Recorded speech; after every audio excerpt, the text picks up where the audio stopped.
Atos dos Apóstolos, capítulo 19. A terceira viagem missionária de Paulo. Enquanto Apolo estava em Corinto, Paulo viajou pelas regiões do interior até chegar a Éfeso, no litoral, onde encontrou alguns discípulos. Ele lhes perguntou: "Vocês receberam o Espírito Santo quando creram?" "Não", responderam eles. "Nem sequer ouvimos que existe o Espírito Santo." "Então, que batismo vocês receberam?" perguntou eles. "O batismo de João", responderam. Paulo disse: "João batizava com o batismo de arrependimento, dizendo ao povo que cresce naquele que viria depois, isto é, em Jesus." Assim que ouviram isso, foram batizados em nome do Senhor Jesus. Paulo lhes impôs as mãos e o Espírito Santo veio sobre eles, e falaram em línguas e profetizaram. Eram ao todo uns 12 homens. O ministério de Paulo em Éfeso. Em seguida, Paulo foi à sinagoga e ali pregou corajosamente durante 3 meses, argumentando de modo convincente sobre o reino de Deus.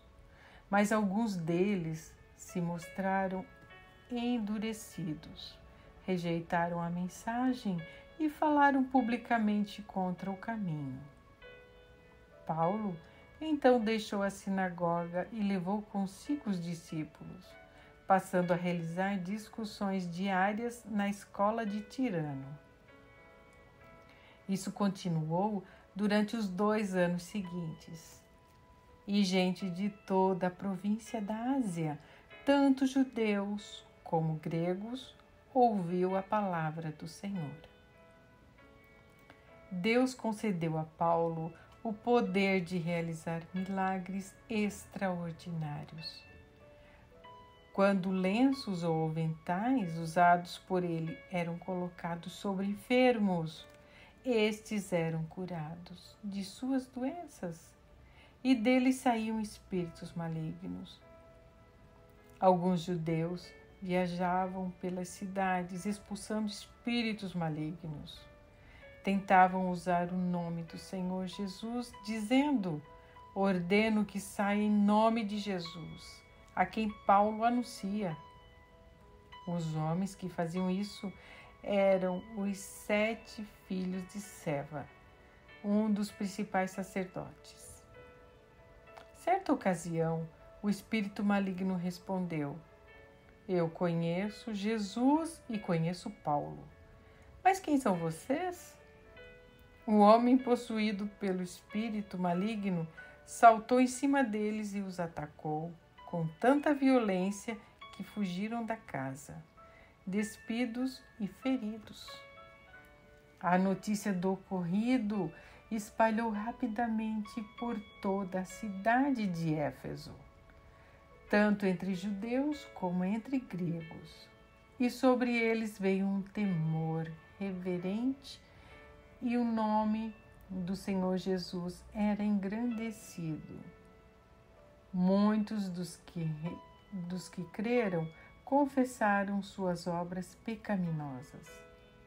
Vários deles, que haviam praticado feitiçaria, trouxeram seus livros de encantamentos e os queimaram publicamente. O valor dos livros totalizou 50.000 moedas de prata.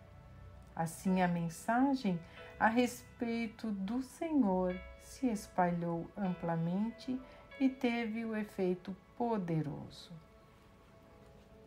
Depois disso, Paulo se sentiu impelido pelo Espírito a passar pela Macedônia e a Acaia antes de ir a Jerusalém. E de lá, devo prosseguir para Roma, disse ele. Então enviou adiante dele à Macedônia 2 assistentes, Timóteo e Erasto. e permaneceu um pouco mais na província da Ásia. O tumulto em Éfeso. Por essa época, houve enorme tumulto em Éfeso por causa do caminho. Começou com Demétrio, o ourives que fabricava modelos de prata do templo da deusa grega Ártemis e que empregava muitos artífices.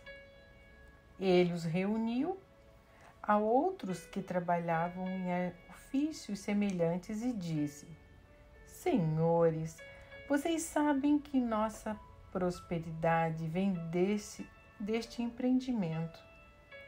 Mas como vocês viram e ouviram, esse sujeito, Paulo, convenceu muita gente de que deuses feitos por mãos humanas não são deuses de verdade.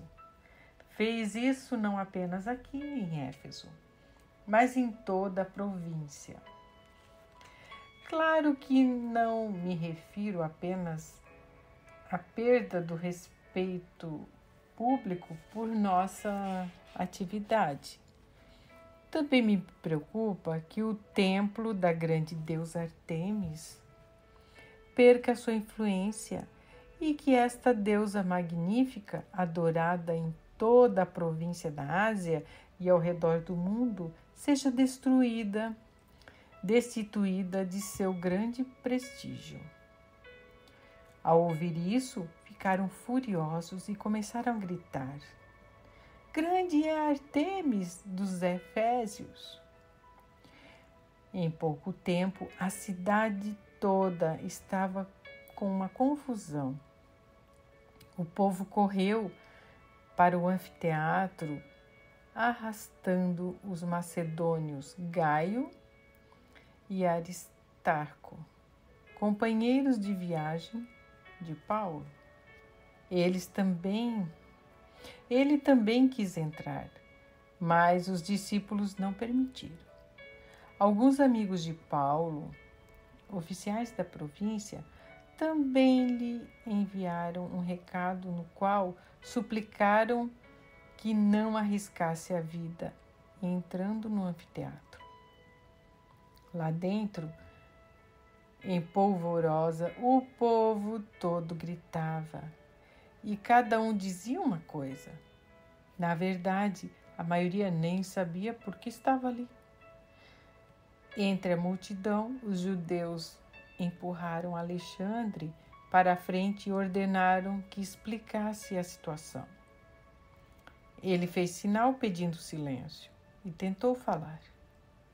No entanto, quando a multidão percebeu que ele era judeu, começou a gritar novamente e continuou por cerca de 2 horas. Grande Ártemis dos Efésios! Por fim,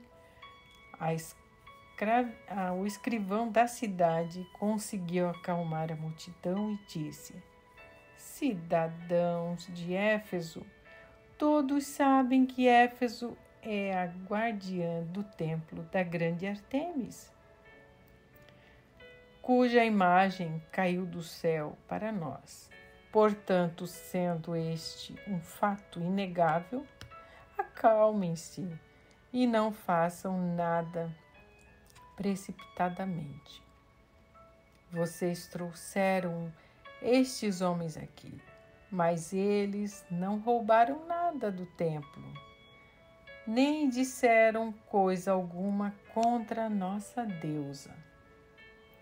Se Demétrio e seus artífices têm alguma queixa contra eles, os tribunais estão abertos e há oficiais disponíveis para ouvir o caso. Que façam acusações formais. E se há outras queixas que desejam apresentar, elas podem ser resolvidas em assembleias, conforme a lei. Corremos o perigo de ser acusados de provocar desordem, pois não há motivo para este tumulto. E se exigirem de nós uma explicação, não teremos o que dizer. Então os despediu e a multidão se dispersou.